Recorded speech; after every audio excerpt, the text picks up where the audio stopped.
trying to do a restore point for my laptop. I'm gonna try to show you guys how to do it.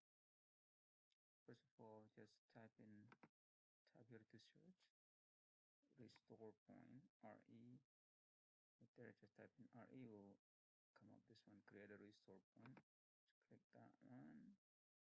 And the bottom part right here, there is an option says create. Yeah, so create right there.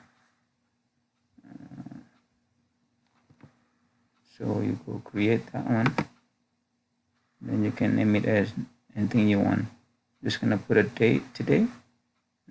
Restore point.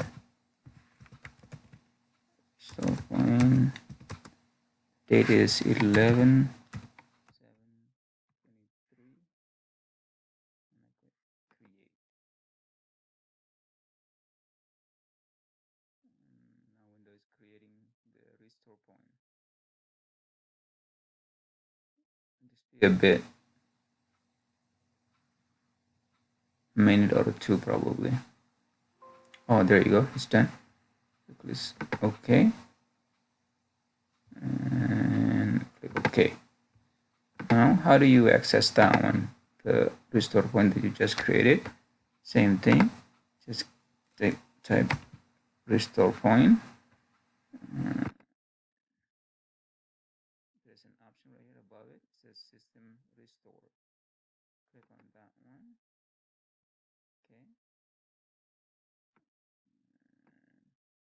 It gives you two options. One that's stated while back 11/4, and then the one that's dated today 11/7. So you might want to choose different restore point. There you go. I have 3 so far. This is what I just made right there. Restore point 11/7/27 right there. 11/7/23. So just click that one and click next, and then you can click finish after that one, and it'll do its own thing. Okay, and that's it. Thank you very much.